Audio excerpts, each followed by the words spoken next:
남편을 먼저 보내고 혼자 된 지 10년이 훌쩍 넘었네요. 강산이 한번 변하고도 남을 시간이었지만 제 일상은 마치 멈춰버린 괴종시계처럼 늘 한결같았습니다.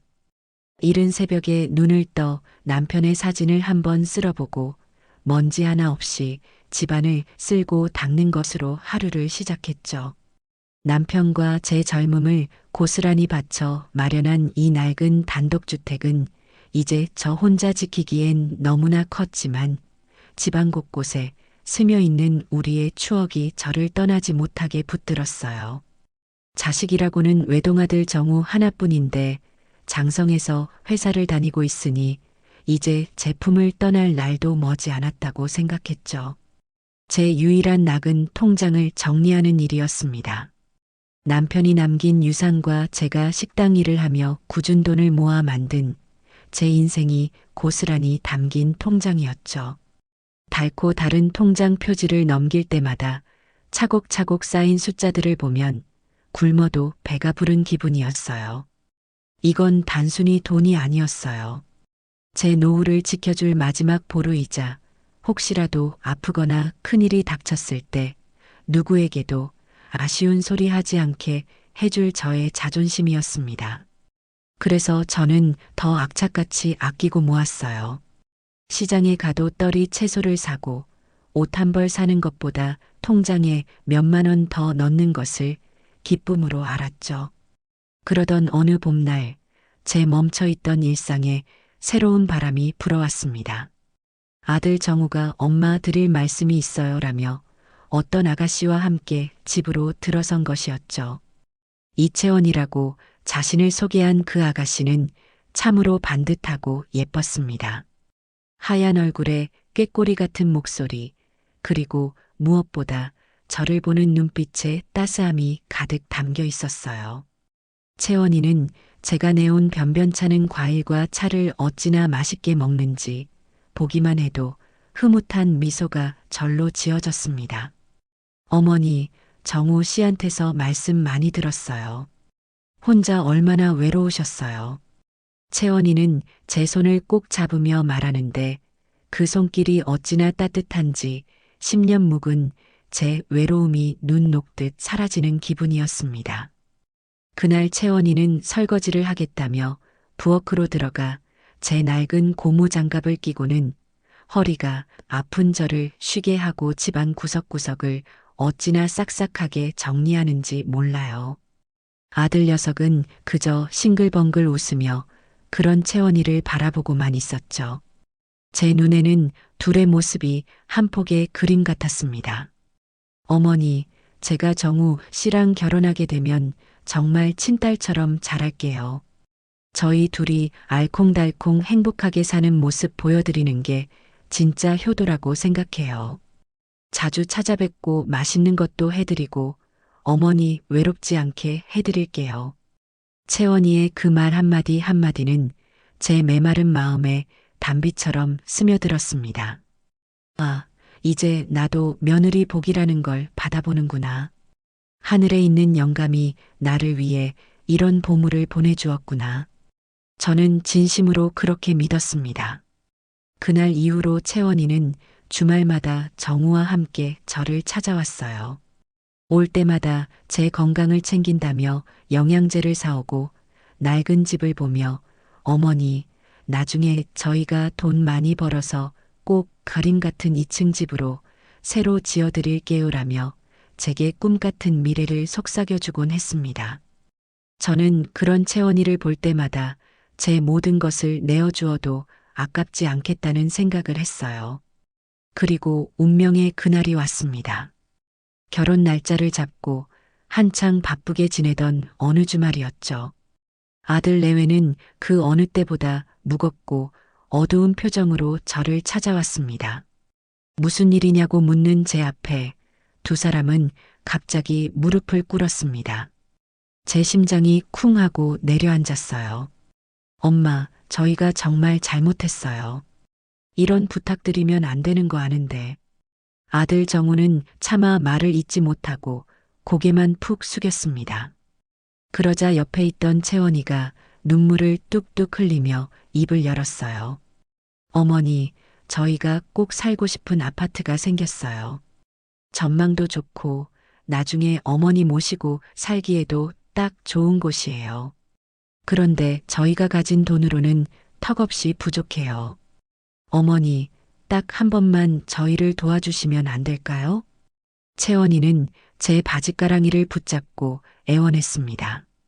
저희가 이 집에서 시작해서 정말 약속대로 평생 어머니 곁에서 모시고 살게요. 여기서 예쁜 손주들도 낳아서 어머니께 재롱 부리는 모습도 보여드리고 다 같이 오순도순 행복하게 살아요. 네, 어머니.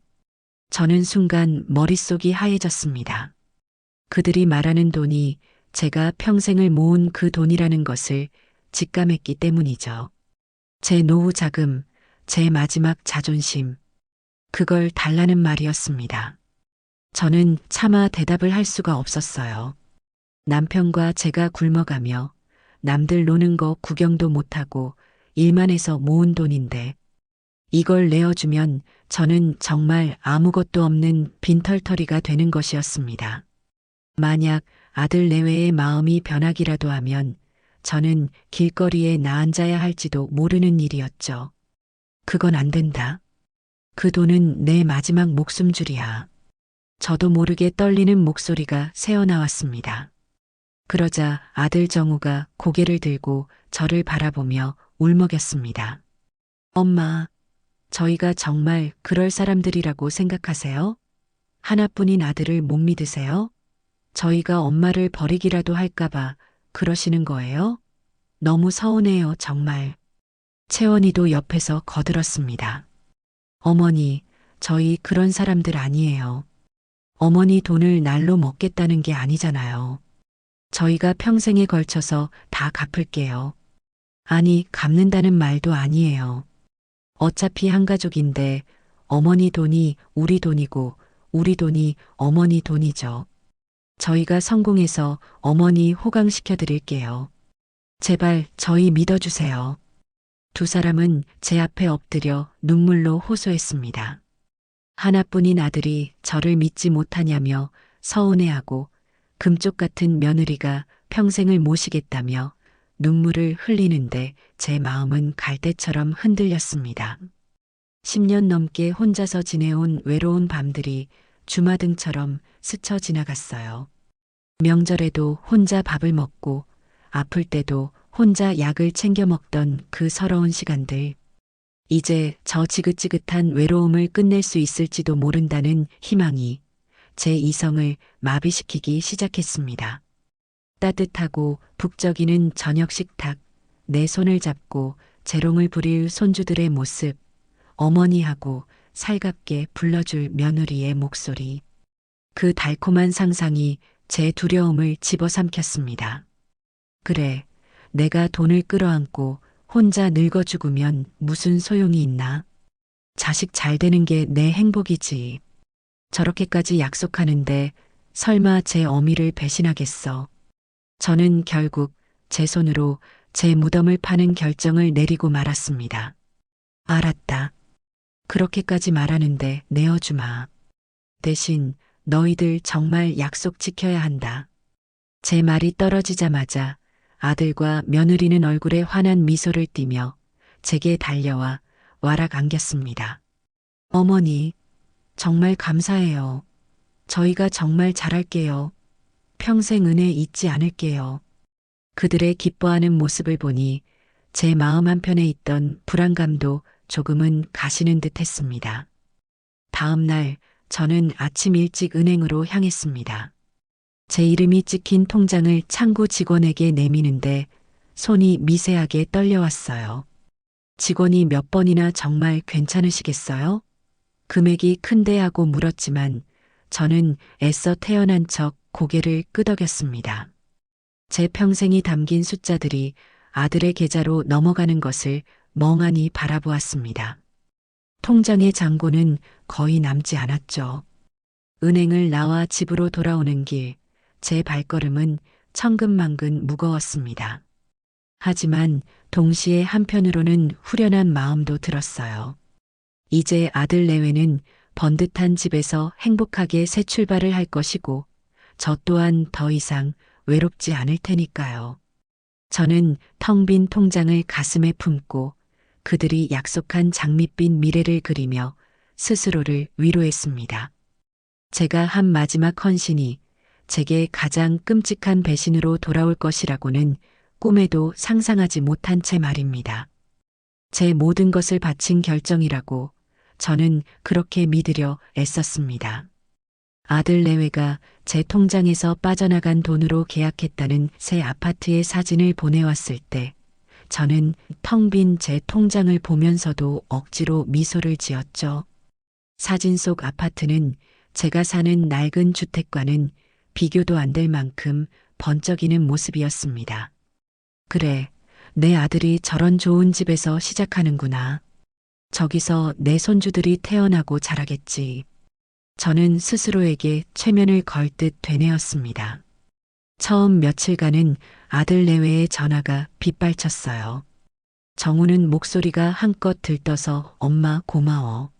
정말 엄마 덕분이야 라는 말을 반복했고 며느리 채원이는 어머니, 저희가 인테리어 다 끝나면 제일 먼저 모실게요.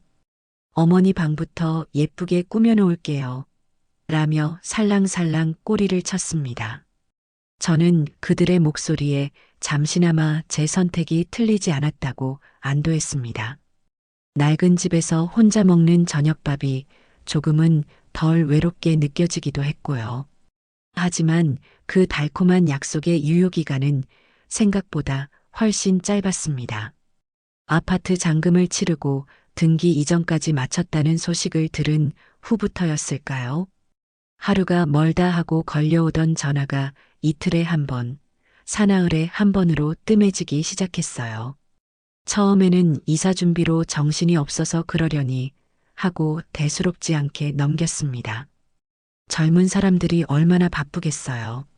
새 가구를 들이고 집을 꾸미려면 신경 쓸 일이 한두 가지가 아닐 테죠. 저는 오히려 그들에게 짐이 될까봐 먼저 전화를 거는 것조차 조심스러웠습니다. 그렇게 일주일이 지났을 때 저는 더 이상 궁금증을 참지 못하고 아들에게 전화를 걸었습니다. 신호가 한참이나 간 뒤에야 아들이 전화를 받더군요.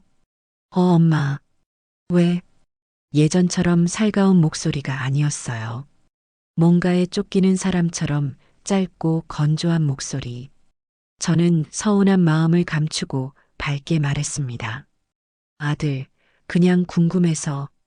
이사는 잘 되어 가니? 뭐 도와줄 건 없고? 아니, 괜찮아. 채원이랑 둘이서 다 하고 있어. 요즘 정신이 하나도 없네. 엄마, 나 지금 바빠서 이만 끊을게. 나중에 전화할게. 나중에 전화할게. 그 말은 결코 지켜지지 않는 약속이 되었습니다. 그날 이후로 저는 아들 내외의 전화를 기다리는 사람이 되었습니다. 휴대폰을 손에서 놓지 못하고 작은 진동 하나에도 심장이 덜컥 내려앉았죠. 하지만 제 휴대폰은 약속이라도 한 듯 침묵을 지켰습니다. 먼저 전화를 걸면 채원이가 받을 때가 많았는데 그때마다 그녀의 반응은 저를 비참하게 만들기에 충분했어요. 여보세요? 아, 어머니. 웬일이세요? 그녀의 목소리에는 이제 특유의 애교 섞인 콧소리가 사라져 있었습니다. 마치 귀찮은 불청객의 전화를 받은 듯한 차가운 음성이었죠. 채원아, 그냥 너희들 어떻게 지내나 궁금해서. 밥은 잘 챙겨 먹고? 네, 저희야 잘 지내죠. 어머니, 저 지금 집주인이랑 통화해야 해서요. 이만 끊을게요. 집주인이라는 말이 제 가슴에 비수처럼 날아와 박혔습니다. 그 집의 진짜 주인은 사실상 나인데 저는 이제 그들에게 귀찮은 존재일 뿐이었습니다. 이사 날짜가 다가왔고 저는 그래도 어미 된 도리로서 가만히 있을 수만은 없었습니다. 이사하는 날은 중국 음식을 먹는 거라지만 그래도 새 집에서 시작하는 첫 식사인데 인스턴트 음식보다는 따뜻한 집밥이 좋지 않겠어요? 저는 며칠 전부터 장을 봐서 아들 내외가 좋아하던 갈비찜이며 잡채, 그리고 각종 나물들을 정성껏 만들었습니다. 새벽부터 일어나 밥을 짓고 국을 끓여 커다란 보온통에 가득 담았죠. 혹시나 이사하는 인부들도 함께 먹을까 싶어 넉넉하게 준비했습니다. 무거운 짐을 양손에 들고 택시를 잡아타고 아들 내외의 새 아파트로 향하는 내내 제 마음은 설렘으로 가득 찼습니다. 이 음식을 보고 기뻐할 아들과 며느리의 얼굴을 상상하니 며칠간 쌓였던 서운함도 눈 녹듯 사라지는 것 같았어요. 택시에서 내려 마주한 아파트 단지는 그야말로 별천지였습니다. 높이 솟은 건물들과 잘 가꿔진 조경, 반짝이는 로비까지. 제가 사는 낡은 동네와는 세상이 다른 곳이었죠. 조금은 위축되는 마음으로 로비를 지나 엘리베이터에 올라탔습니다. 25층. 그들이 사는 집의 문 앞에 서서 초인종을 눌렀습니다. 한참 뒤에야 문이 열렸고 며느리 채원이가 얼굴을 내밀었습니다. 그런데 그녀의 표정이 이상했어요. 기쁘거나 반가운 기색은커녕 마치 불청객을 맞이하는 듯한 귀찮음과 짜증이 얼굴에 가득했습니다. 어머니, 여기까지 어쩐 일이세요? 미리 연락이라도 좀 주시지. 그녀의 첫마디였습니다.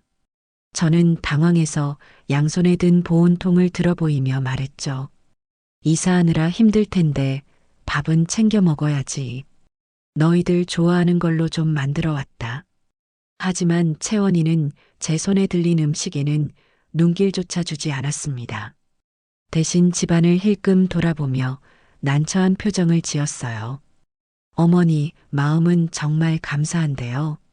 저희 지금 이삿짐 센터 사람들이랑 정신이 하나도 없어요. 그리고 이 집 빌트인 환기 시스템이라 냄새나는 음식은 드리면 안 돼요. 나중에 냄새 빼려면 고생해요. 저는 순간 제 귀를 의심했습니다. 냄새나는 음식이라니. 제가 밤새 잠도 설쳐가며 만든 음식이 이제는 냄새나는 천덕꾸러기 취급을 받는 것이었습니다. 아, 그래도 이사하는 사람들하고 같이 먹으면. 됐어요, 어머니. 저희 그냥 중국 음식 시켜 먹기로 했어요. 그게 깔끔하고 편하잖아요. 그리고 솔직히 저희 입맛도 좀 변해서 요즘엔 이런 한식 잘 안 먹게 되더라고요. 유기농 식단으로 관리하고 있거든요. 그때 마침 집안에서 아들 정우가 나왔습니다. 저를 발견하고는 화들짝 놀라더군요. 엄마, 어떻게 왔어? 저는 구원자라도 만난 듯 반가운 마음에 아들을 바라보았습니다. 하지만 아들의 입에서 나온 말은 제 마지막 희망마저 짓밟아 버렸습니다. 엄마, 마음은 고마운데 채원이가 요즘 입덧이 심해서 냄새에 진짜 예민해. 미안해, 엄마. 다음에 올 때는 꼭 미리 전화주고 와. 우리가 맛있는 거 사줄게. 아들은 제게 미안하다고 말하면서도 제 손에 들린 짐을 받아주거나 저를 집 안으로 들이려는 신용조차 하지 않았습니다.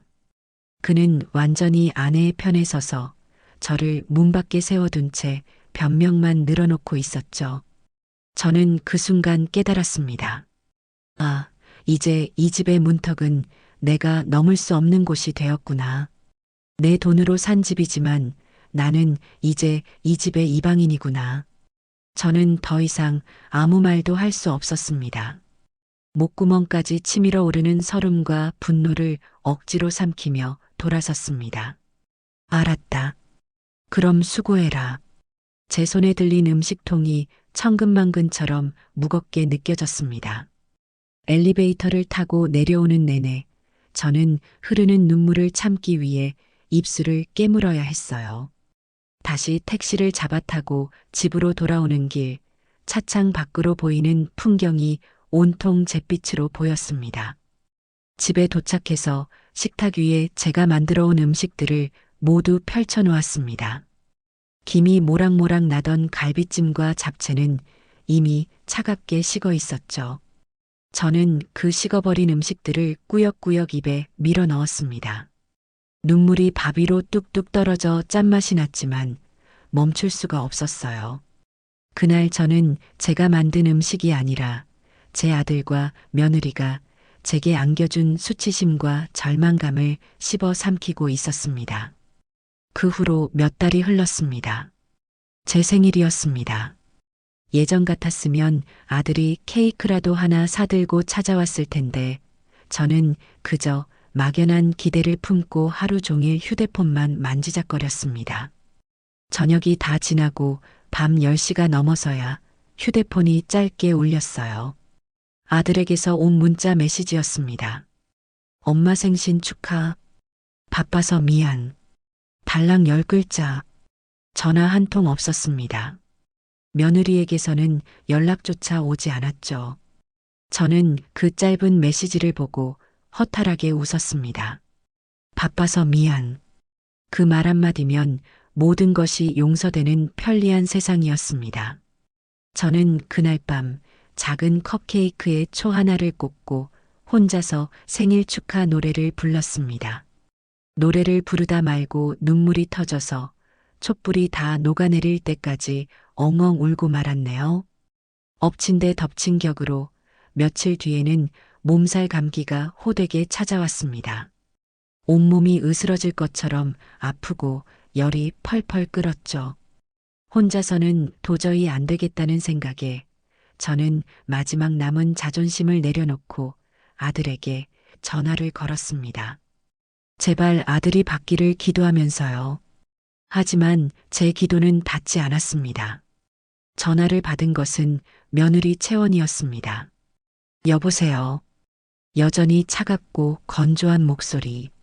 저는 기어들어가는 목소리로 말했습니다. 채원아, 나다. 내가 몸이 너무 아파서 그러는데 정우 좀 바꿔줄 수 있니? 순간 수화기 너머로 며느리가 휴대폰을 막고 누군가에게 말하는 소리가 희미하게 들려왔습니다. 자기야, 또 당신 엄마야. 아프시다는데? 그냥 자기도 아프다고 하고 끊어버려. 저는 제 귀를 의심했습니다. 분명히 그렇게 말했어요. 제 아픔을 전하는 전화를 귀찮으니 아프다고 거짓말하고 끊어버리라고 말하고 있었습니다.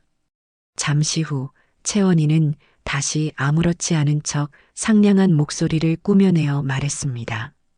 어머니, 어떡하죠? 정우 씨도 어제부터 몸이 안 좋아서 지금 막 약 먹고 누웠어요. 제가 지금 죽 끓여주고 있어서 정신이 없네요. 어머니도 얼른 병원 가보시고 약 챙겨 드세요. 저희가 지금은 가보기가 좀 어렵겠어요. 죄송해요, 어머니. 저는 아무 대답도 하지 못했습니다. 며느리는 제 대답을 기다리지도 않고 그럼 어머니 몸조리 잘하세요. 라는 말을 끝으로 전화를 끊어버렸습니다. 뚜뚜뚜 하는 신호음이 제 귓가에 지옥의 소리처럼 울려 퍼졌습니다. 저는 아픈 몸을 일으킬 생각도 하지 못하고 그 자리에 주저앉아 엉엉 울었습니다. 몸이 아픈 것보다 마음이 아픈 것이 몇천 배는 더 고통스럽다는 것을 저는 그날 처음으로 깨달았어요. 제 아들은 이제 더 이상 제 아들이 아니었습니다.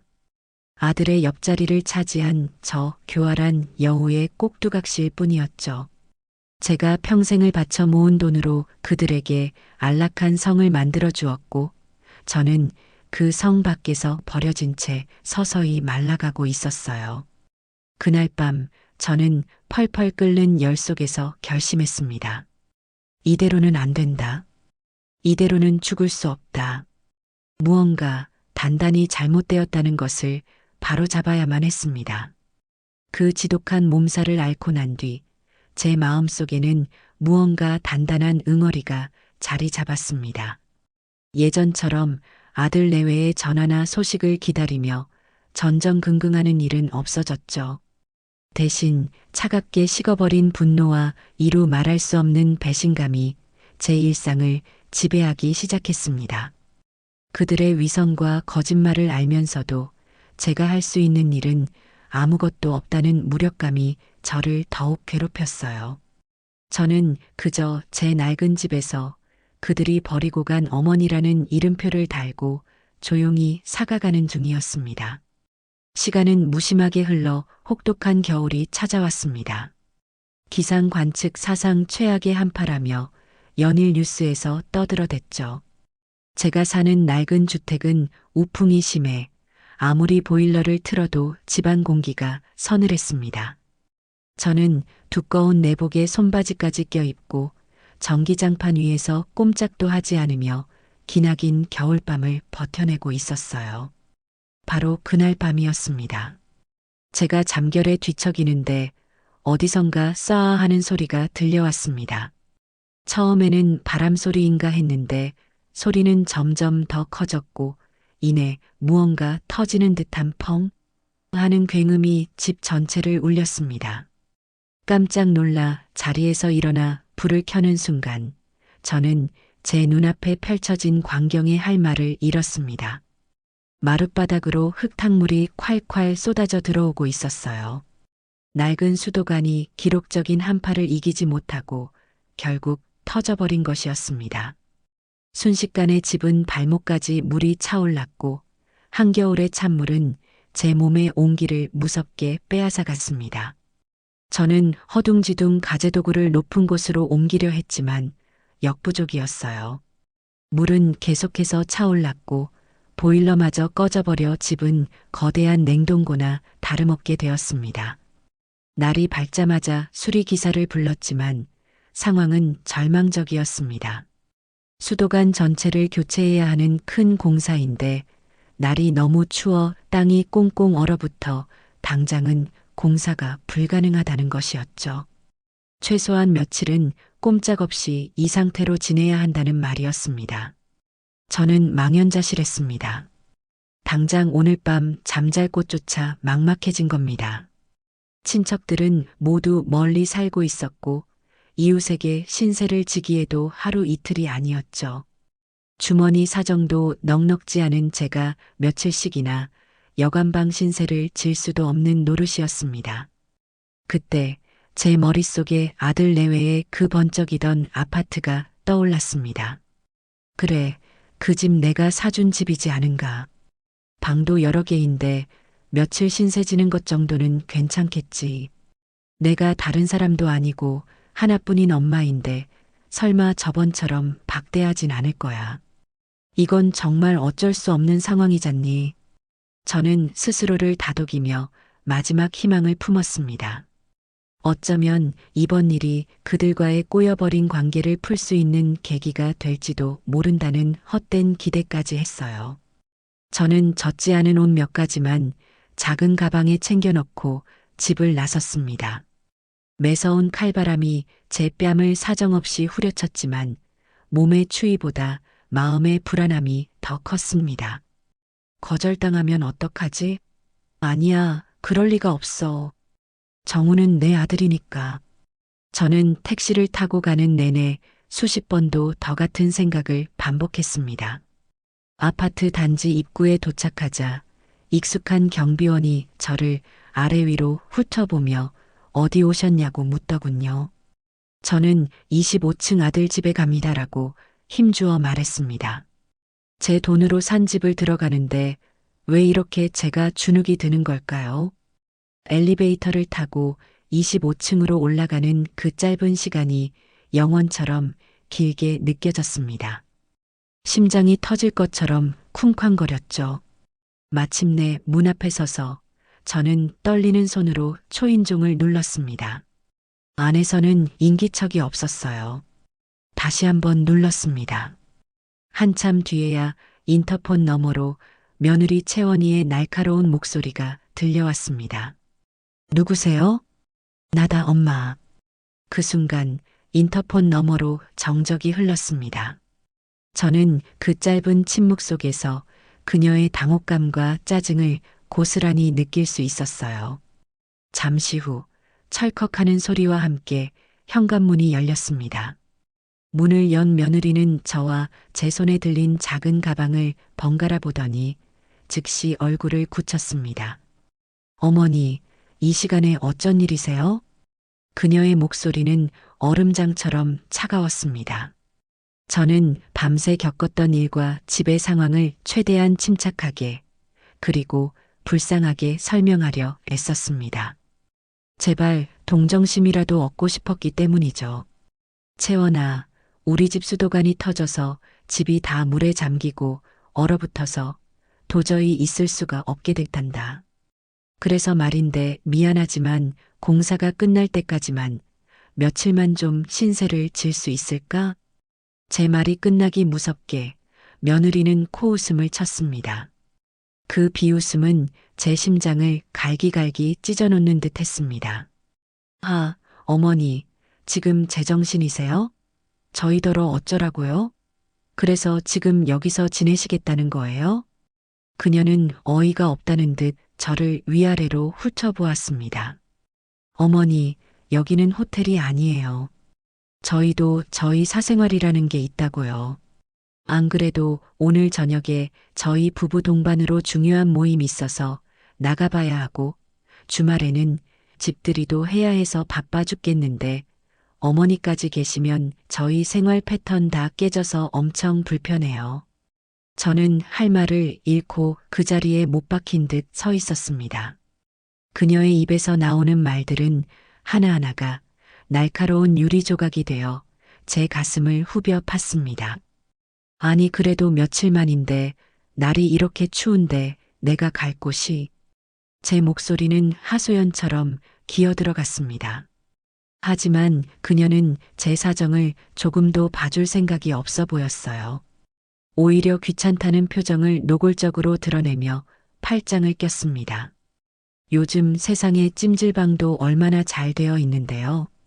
찜질방 가면 따뜻하고 밥도 주고 다 하잖아요. 아니면 근처에 싼 모텔이라도 알아보시면 되고요. 그 정도 며칠 묵을 돈도 없으세요? 다 큰 아들한테 언제까지 그렇게 기대려고만 하시면 안 되죠. 어머니도 이제 독립적으로 생활하셔야죠. 독립적으로 생활하셔야죠. 그 말이 제 머리를 망치로 내려치는 것 같았습니다. 제 모든 것을 바쳐 그들의 독립을 도왔더니 이제는 제게 독립을 하라고 가르치고 있었습니다. 그 순간 집안에서 아들 정우의 목소리가 들렸습니다. 자기야, 누구 왔어? 저는 마지막 희망을 걸고 아들의 이름을 불렀습니다. 정우야, 나다 엄마야. 하지만 아들은 밖으로 나와보지도 않았습니다. 잠시 후 며느리는 마치 최후 통첩을 하듯 싸늘하게 말했습니다. 저희 바쁘니까 이만 가주세요. 남의 집 앞에서 이러시면 곤란해요. 남의 집. 그녀는 분명히 남의 집이라고 말했습니다. 그 말을 끝으로 며느리는 제 눈앞에서 현관문을 쾅 소리가 나게 닫아버렸습니다. 그 육중한 현관문이 닫히는 소리는 제 인생의 모든 희망과 기대가 산산조각 나는 소리처럼 들렸습니다. 저는 차갑고 고요한 복도에 혼자 덩그러니 남겨졌습니다. 문 너머에서는 희미하게 아들과 며느리의 웃음소리가 들려오는 것 같았어요. 제가 사준 저 안락한 성 안에서 그들은 저를 완벽하게 차단하고 자신들의 행복을 만끽하고 있었습니다. 저는 얼마나 오랫동안 그 자리에 서 있었는지 모르겠습니다. 온몸의 감각이 사라지고 머릿속은 텅 비어버린 것 같았어요. 발걸음을 옮길 힘조차 나지 않았습니다. 수치심, 분노, 절망, 배신감. 그 모든 감정이 한데 뒤섞여 저를 집어삼키고 있었습니다. 저는 로봇처럼 천천히 몸을 돌려 엘리베이터 버튼을 눌렀습니다. 반짝이는 엘리베이터 문에 비친 제 모습은 세상에서 가장 초라하고 가련한 늙은이의 모습이었습니다. 아파트 단지를 빠져나오는 내내 저는 단 한 방울의 눈물도 흘리지 않았습니다. 눈물조차 이미 얼어붙어 버린 것 같았죠. 매서운 칼바람이 다시 제 뺨을 때렸지만 이제는 아무런 감각도 느껴지지 않았습니다. 제 마음은 이미 시베리아의 벌판보다 더 춥고 황량하게 얼어붙어 버렸기 때문입니다. 그날 저는 제 아들에게 그리고 제가 만들어준 세상에게 완벽하게 문전박대를 당했습니다. 결국 제가 향한 곳은 제 인생의 가장 밑바닥과도 같은 동네의 허름한 여관이었습니다. 희미한 가로등 불빛 아래 장미여관이라는 예스러운 이름의 간판만이 을씨년스럽게 빛나고 있었죠. 녹슨 철문을 밀고 들어서자 카운터 안에서 텔레비전을 보던 비쩍 마른 주인이 저를 위아래로 훑어보았습니다. 그의 눈빛에는 경계심과 함께 이 시간에 혼자 찾아온 늙은 여자에 대한 노골적인 호기심이 뒤섞여 있었어요. 저는 그의 시선을 애써 외면하며 밤새 내린 서리처럼 차갑게 식어버린 제 손을 주머니에 찔러 넣었습니다. 그리고는 떨리는 손으로 꼬깃꼬깃한 지폐 몇 장을 꺼내 그에게 건넸죠. 제 손이 왜 떨렸는지는 저 자신도 잘 몰랐습니다. 추위 때문인지 아니면 제 인생이 이토록 비참한 나락으로 떨어졌다는 수치심 때문인지 분간이 가지 않았어요. 주인은 말없이 돈을 받아 세어보고는 달아빠진 열쇠 하나를 제게 툭 던져주었습니다. 저는 그 열쇠를 주워들고 삐걱거리는 낡은 계단을 올라 2층 구석에 있는 방으로 향했습니다. 복도는 어두웠고 어디선가 끓이는 라면 냄새와 퀴퀴한 담배 냄새가 뒤섞여 역하게 풍겨왔죠.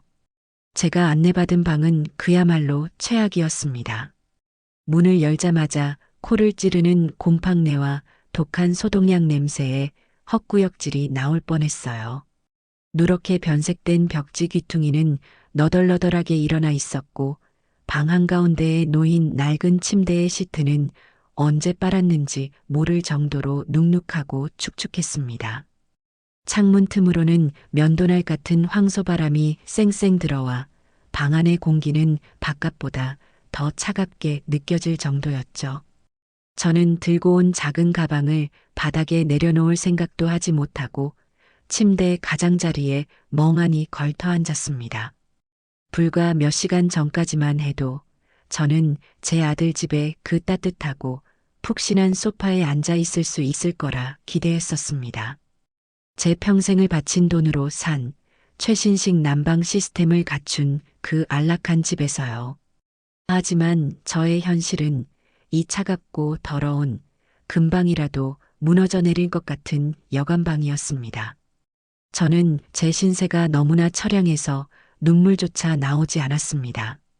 눈물은 그래도 희망이라는 것이 한 조각이라도 남아있을 때 흐르는 것일 테지요.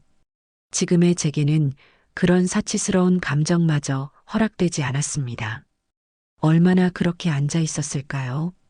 저는 주머니 속에서 차갑게 식은 휴대폰을 꺼내 들었습니다. 그리고는 홀린 듯이 아들 정우의 번호를 눌렀죠. 이대로는 안 된다. 이대로 모든 것을 끝낼 수는 없다. 며느리 그 아이가 제정신이 아닌 것이 분명하니 내 아들과는 내 뱃속에서 나온 내 아들과는 어떻게든 이야기를 해야만 한다. 아들이라면 제 아들이라면 분명 어미의 이런 처지를 알게 되면 가만히 있지는 않을 것이라는 마지막 한 올의 신락 같은 믿음. 그것이 저로 하여금 통화 버튼을 누르게 만들었습니다.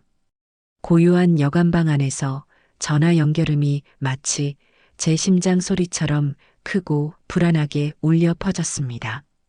제발 받아라. 그리고 제발 엄마 편에 서주렴. 속으로 수십 번을 되뇌는 동안 마침내 수화기 너머에서 아들의 목소리가 들려왔습니다. 엄마 어디야? 아들의 목소리는 잔뜩 잠겨 있었고 어딘가 모르게 불안과 초조함이 섞여 있었습니다. 저는 그 목소리에서 희미한 죄책감을 읽어내고는 마지막 희망을 걸어보기로 했습니다. 터져나오려는 울음을 간신히 목구멍 뒤로 삼키고 최대한 침착하게 하지만 떨리는 목소리로 말문을 열었죠. 정우야, 너 정말 엄마한테 어떻게 이럴 수가 있니? 내가 지금 어디에 있는지, 어떤 꼴로 있는지 알기는 하는 거야? 제 목소리는 저도 모르게 원망과 서름으로 가득 차 있었습니다. 그런데 제가 말을 채 끝내기도 전에 수화기 너머에서 훨씬 더 크고 앙칼진 며느리 채원이의 목소리가 들려왔습니다. 자기야, 시끄러우니까 그냥 바꿔봐. 내가 말할게. 잠시 휴대폰을 두고 옥신각신하는 듯한 소란이 들리더니 이내 며느리의 목소리가 송곳처럼 제 고막을 찢을 듯이 파고들었습니다. 어머니, 지금 저희한테 전화해서 협박이라도 하시는 거예요? 어떻게 남의 집에 말 한마디 없이 불쑥 쳐들어오셔서 소란을 피우세요? 저희가 얼마나 놀랐는지 아세요? 안 그래도 중요한 손님 오기로 해서 준비 중이었는데 어머니 때문에 이게 다 무슨 망신이에요. 이웃 사람들이 다 쳐다보고 저희 체면이 뭐가 되냐고요. 저는 기가 막히고 코가 막혀서 순간 말이 나오지 않았습니다. 집에서 쫓겨나 이 추운 날 여간방에 내던져진 것은 나인데 왜 자기가 피해자인 척 저렇게 소리를 지를 수 있는 걸까요? 채원아, 네가 어떻게 나한테... 어머니, 그리고 저 정말 어이가 없어서 말이 안 나오는데 제 다이아 반지가 없어졌어요. 다이아 반지라니. 저는 제 귀를 의심했습니다. 생전 처음 들어보는 단어에 머릿속이 텅 비는 기분이었죠. 무슨 소리니? 다이아 반지라니. 그게 대체 무슨 말이니? 어머니, 지금 와서 시침이 떼실 생각이세요? 그러시면 안 되죠. 지난번에 어머니 저희 집에 반찬 갖다 주신다고 다녀가셨던 바로 그날부터 안 보여요. 제가 결혼 예물로 받은 그 소중한 반지를 분명히 안방 서랍 깊숙한 곳에 넣어뒀는데 감쪽같이 사라졌단 말이에요.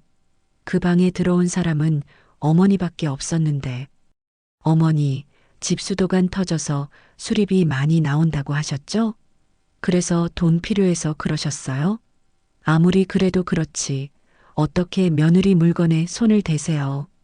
이거 엄연히 절도인 거 아시죠? 저는 순간 세상의 모든 소리가 사라지고 시간이 멈추는 듯한 기분을 느꼈습니다. 머릿속이 새하얗게 변하고 숨이 턱 막혀왔어요. 도둑이라니. 저를 도둑으로 몰고 있었습니다. 제 돈으로 사준 집에서 저를 문전박대한 것도 모자라 이제는 파렴치한 도둑 누명까지 씌우고 있었던 겁니다. 이 모든 것이 저를 쫓아내고 아들에게서 저를 완벽하게 떼어놓기 위해 저 교활한 며느리가 꾸며낸 끔찍하고도 악랄한 연극이라는 것을 깨닫기까지는 그리 오랜 시간이 걸리지 않았습니다. 제 온몸의 피가 차갑게 식는 것 같았어요. 저는 너무나 큰 충격에 아무 말도 하지 못하고 그저 숨만 헐떡였습니다. 제 침묵을 긍정으로 받아들인 것일까요? 다시 아들 정우가 전화를 바꿔봤더군요. 그런데 그의 목소리는 이제 완전히 달라져 있었습니다. 조금 전까지 남아있던 일말의 불안감이나 죄책감은 온데간데 없고 저를 향한 차가운 실망과 노골적인 경멸만이 가득 담겨 있었죠. 엄마 정말 실망이야. 어떻게 엄마가 그런 짓을 할 수가 있어? 정우야 아니야. 그건 사실이 아니야. 아들아, 엄마는 정말 아니야. 그게 무슨 소리니? 저는 억울함에 목이 메어 제대로 말을 잇지 못했습니다. 하지만 아들은 제 말을 들으려 하지 않았어요. 그는 이미 아내의 거짓 눈물에 완벽하게 넘어가 제 어미를 심판하는 냉혹한 판사가 되어 있었습니다. 엄마, 제발 그만 좀 해. 채원이가 지금 엄마 때문에 스트레스 받아서 울고불고 난리가 났어. 안 그래도 임신 초기라 절대 안정이 필요한 애인데 스트레스 받아서 뱃속의 아기라도 잘못되면 어떡할 거야. 엄마 정말 우리한테 왜 이래. 임신. 또 그놈의 임신이었습니다. 그 단어는 이제 제게 축복이 아니라 제 모든 것을 앗아가는 저주나 다름없었죠. 제가 알던 착하고 순하던 제 아들은 이제 이 세상에 없었습니다. 제 앞에는 아내의 거짓말을 철석같이 믿고 제 어미에게 파렴치한 죄를 뒤집어 씌우는 어리석고 나약한 남자만 남아 있었을 뿐이죠. 엄마, 그냥 솔직하게 말해줘. 내가 엄마를 경찰에 신고까지 하게 만들 거야? 지금이라도 반지만 돌려주면 우리도 더는 문제 삼지 않고 조용히 넘어갈게. 서로 얼굴 붉히면서 진흙탕 싸움하고 싶지 않잖아.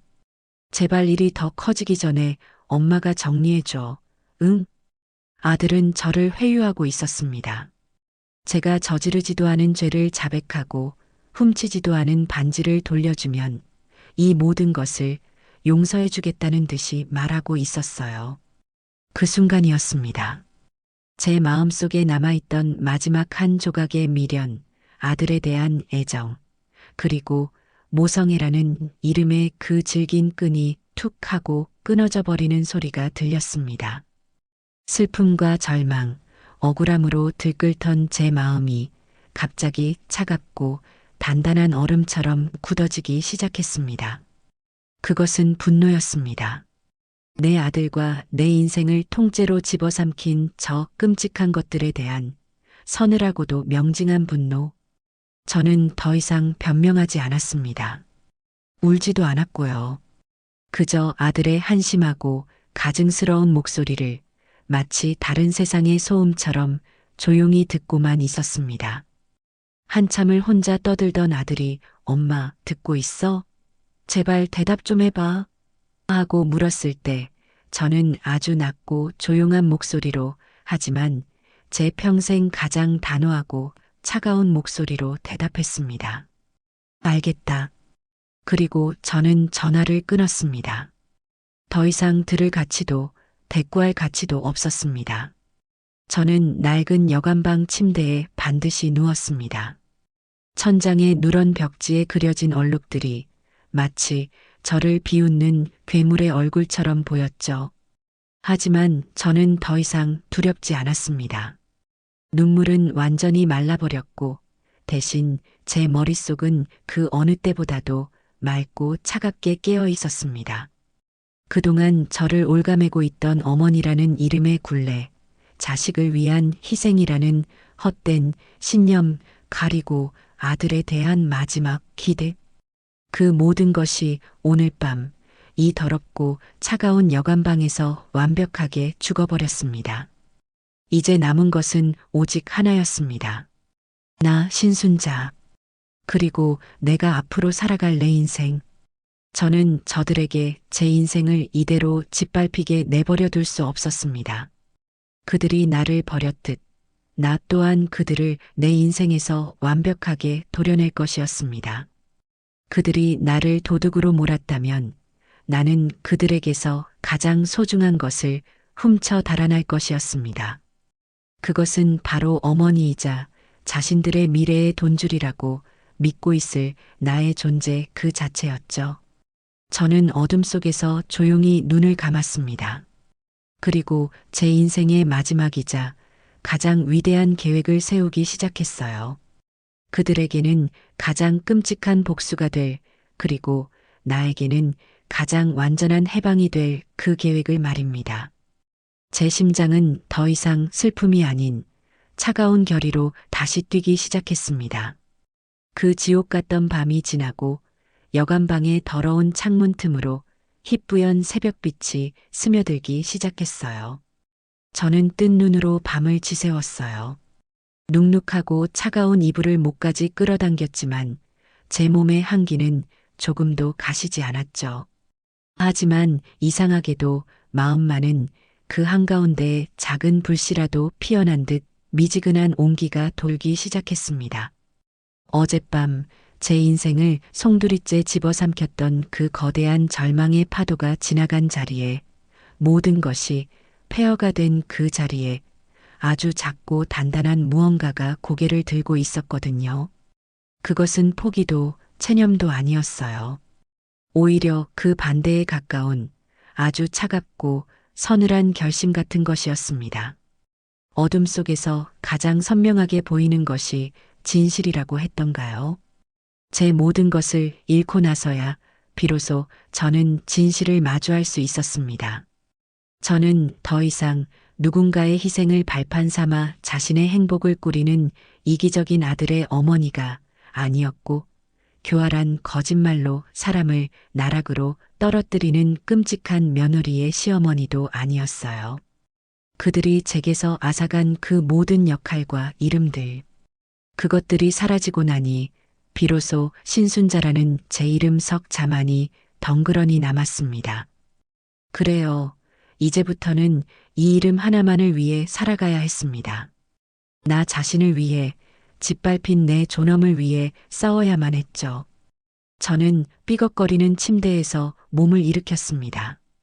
밤새 얼어붙었던 몸의 마디마디가 비명을 질렀지만 정신만은 놀라울 정도로 맑았어요. 더 이상 눈물은 나지 않았습니다. 울음으로 해결될 일은 아무것도 없다는 것을 뼈저리게 깨달았기 때문이죠. 저는 차가운 물에 대충 세수를 하고 밤사이 더욱 퀭해진 제 얼굴을 거울 속에서 물끄러미 바라보았습니다. 거울 속의 늙은 여인은 더 이상 슬퍼 보이지 않았어요. 그저 모든 것을 잃은 자의 공허함과 그럼에도 불구하고 살아남아야 하는 자의 도끼만이 서려 있을 뿐이었죠. 여간을 나와 가장 먼저 한 일은 꽁꽁 얼어붙은 제 집으로 돌아가 수리기사에게 다시 연락하는 것이었어요. 제 전화를 받은 기사는 반가운 목소리로 지금 바로 출발하면 되느냐고 물었죠. 저는 아주 낮고 차분한 목소리로 대답했습니다. 아니요, 사장님. 어제는 정말 죄송했습니다. 다시 생각해보니 그냥 이대로 두는 게 나을 것 같아요. 공사 안 하셔도 됩니다. 네, 어르신, 그게 무슨 말씀이세요? 그 상태로 어떻게 지내시려고요? 그러다 큰일 나요. 기사는 진심으로 저를 걱정했지만 제 결심은 확고했습니다. 괜찮아요. 제가 다 알아서 할 겁니다. 신경 써주셔서 고마워요. 일방적으로 전화를 끊고 나니 마음 한구석이 오히려 후련해졌습니다. 저 폐허가 된 집은 이제 저의 새로운 계획을 위한 완벽한 위장막이 되어줄 것이었으니까요. 다음 목적지는 명확했습니다. 저는 곧장 박 사장의 부동산 사무실로 향했습니다. 이른 아침이라 아직 문을 열지 않았을까 걱정했는데 다행히 안에서 따뜻한 불빛이 새어나오고 있었어요. 제가 문을 열고 들어서자 커피를 마시고 있던 박 사장이 저를 보고는 소스라치게 놀라며 자리에서 벌떡 일어났습니다. 아이고, 순자 씨. 이게 대체 무슨 꼴이야? 어제는 그래도 괜찮아 보였는데 밤사이에 무슨 험한 일이라도 당한 사람 같잖아. 어디 가서 넘어져도 단단히 넘어진 얼굴인데 대체 무슨 일이냐고. 그는 제 손을 덥석 잡으며 걱정스러운 눈으로 저를 살폈습니다. 그 따뜻한 온기에 잠시 마음이 흔들릴 뻔했지만 저는 이내 마음을 다잡고 그의 눈을 똑바로 쳐다보며 말했어요. 박 사장, 어제 내가 한 말 진심이요. 그러니 제발 아무것도 묻지 말고 내 집 좀 팔아주시오. 제 목소리에는 더 이상 어떠한 감정의 동요도 실려 있지 않았습니다. 박 사장은 그런 제 눈빛에서 무언가 돌이킬 수 없는 일이 벌어졌음을 읽은 듯 길게 한숨을 내쉬더군요. 순자 씨, 내가 이 동네에서만 40년을 살았소.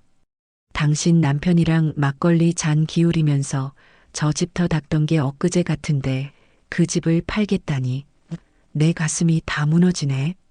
정말 무슨 사정인지 말해줄 수는 없는 거요? 내가 도울 일이 있을지도 모르잖아. 고맙수다, 그 마음만으로도. 하지만 이건 누구도 도울 수 없는 오직 나 혼자 해결해야 할 일이요. 그러니 박 사장은 그저 내가 가진 마지막 재산을 가장 좋은 값에 가장 조용하게 팔아주기만 하면 돼요. 그것이 나를 돕는 유일한 길이요. 제 단호한 태도에 박 사장은 더 이상 저를 설득할 수 없음을 깨달은 듯 무거운 표정으로 고개를 끄덕였습니다. 알겠소다. 순자 씨가 그 정도로 마음을 굳혔다면 내가 더 이상 고집을 부릴 수는 없지. 믿으시오.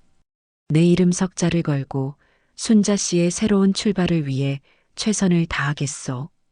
든든한 약속을 받아내고 부동산을 나서자 저는 비로소 앞으로 나아갈 힘을 얻은 기분이었습니다. 그날부터 저의 이중 생활이 시작되었죠. 저는 일부러 동네 사람들의 눈에 띌 때마다 더욱 초라하고 비참한 행색을 꾸몄습니다. 금방이라도 쓰러질 것처럼 위태롭게 걷고 넋이 나간 사람처럼 허공을 쳐다보기도 했어요. 소문은 바람보다 빨라서 제가 아들 내외에게 쫓겨난 충격으로 실성했다는 이야기가 동네에 화다하게 퍼져나갔습니다. 분명 그 소문은 아들 내외의 귀에도 들어갔을 테죠.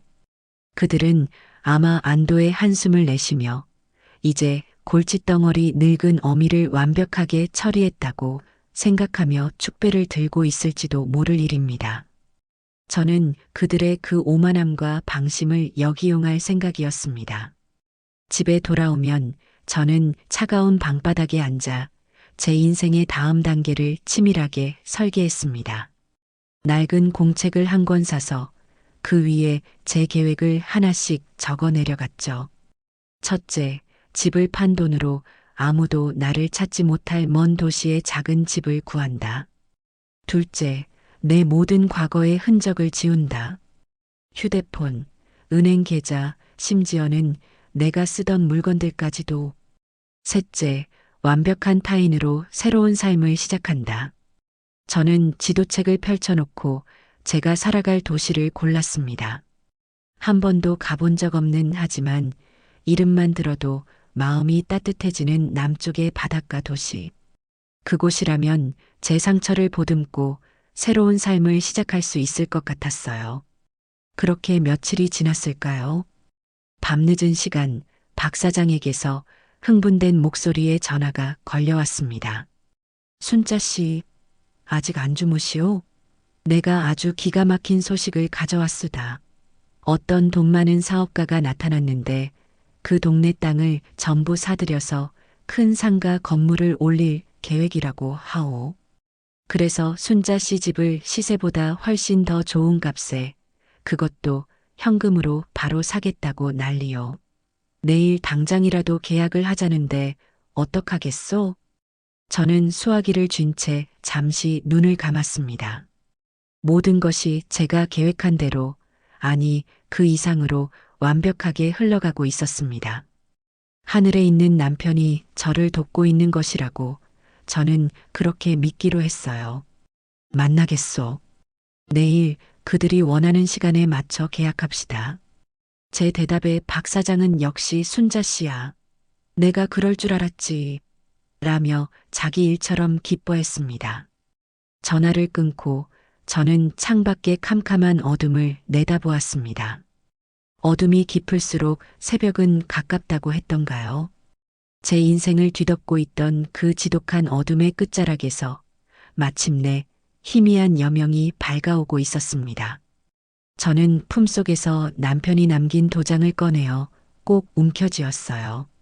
이 도장은 더 이상 과거의 얽매인 유품이 아니었어요. 그것은 제 손으로 직접 미래의 문을 열게 될 강력하고도 유일한 열쇠였습니다. 다음 날 약속된 시간에 부동산 사무실에 들어서자 박 사장과 함께 말쑥하게 차려입은 중년 부부가 저를 기다리고 있었어요. 그들은 자신들을 개발회사의 이사라고 소개하며 제게 정중하게 인사를 건넸죠. 그들의 얼굴에는 자신감과 여유가 넘쳐 흘렀습니다. 그들은 제 집이 포함된 부지에 최신식 주상복합 건물을 올릴 거대한 계획에 대해 열정적으로 설명했어요. 저는 그들의 설명을 들으며 속으로 안도의 한숨을 내쉬었습니다. 정말 잘된 일이었어요. 그들의 계획대로라면 제가 살던 낡은 집은 물론이고 그 동네의 풍경 자체가 완전히 새로운 모습으로 탈바꿈하게 될 것이었으니까요. 아들과 며느리가 혹시라도 몇 년 뒤에 저를 찾아온다면 그들은 자신들이 기억하던 그곳이 어디인지조차 알아보지 못하고 혼란에 빠지게 될 터였습니다. 그들이 저를 버렸던 그 장소 자체가 사라져버리는 것, 그것은 제 복수의 활용점정이나 다름없었죠. 계약은 제가 생각했던 것보다 훨씬 더 순조롭게 진행되었습니다. 그들은 제가 제시한 가격에 토시 하나 달지 않고 동의했고, 오히려 어르신께서 평생을 사신 곳인데 저희가 좋은 값에 매입해서 더 좋은 곳으로 만들어드리는 게 도리라며 저를 치켜 세워주기까지 했습니다. 저는 박 사장이 내민 두툼한 계약서 뭉치를 천천히 읽어내려갔습니다. 그리고 마침내 제 이름 옆에 도장을 찍는 순간이 왔죠. 저는 잠시 손을 멈추고 눈을 감았습니다. 이 집을 처음 사던 날이 떠올랐기 때문이에요. 남편과 제가 밤낮으로 일해 모은 돈을 들고 벅찬 가슴으로 계약서에 도장을 찍던 젊은 날의 우리. 그때 남편은 제 손을 꼭 잡아주며 말했었습니다. 순자야, 이제 우리도 우리 집이 생겼다. 여기서 우리 아들 낳고 평생 행복하게 살자. 그 약속을 지키지 못하고 먼저 떠나버린 남편이 원망스럽기도 했지만 저는 이내 마음을 다잡았습니다. 여보, 미안해요. 하지만 당신도 이해할 거죠? 이건 끝이 아니라 새로운 시작이에요. 저는 떨리는 손으로 하지만 한치의 망설임도 없이 제 이름 석자 옆에 선명하게 도장을 찍었습니다. 그 순간 제 과거를 올가매고 있던 마지막 쇠사슬이 철커덕하고 끊어지는 듯한 해방감을 느꼈습니다.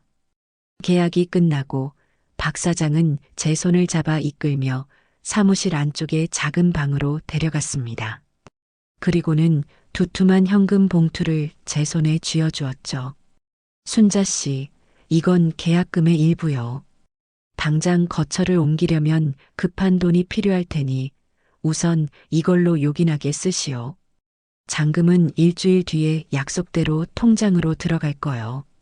박 사장 정말 고맙수다. 이 은혜는 평생 잊지 않겠소. 은혜는 무슨, 다 순자 씨 복이지. 그러니 이제 아무 걱정 말고 헐헐 날아가시오. 아무도 당신을 찾지 못하는 곳으로. 저는 박 사장의 따뜻한 배웅을 받으며 부동산을 나섰습니다. 손에 들린 돈 봉투의 묵직한 무게가 제게 새로운 삶의 가능성을 속삭여주는 것만 같았어요.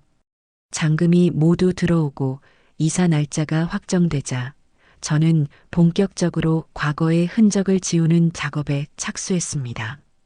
제가 가장 먼저 연락한 곳은 이삿짐 센터가 아니었어요. 저는 인터넷을 뒤져 유품 정리 및 특수 청소를 전문으로 하는 업체에 전화를 걸었습니다. 전화를 받은 젊은 남자는 제게 어떤 사연이 있는지 묻는 대신 그저 묵묵히 제 이야기를 들어주었죠. 저는 그에게 단호한 목소리로 요구했습니다.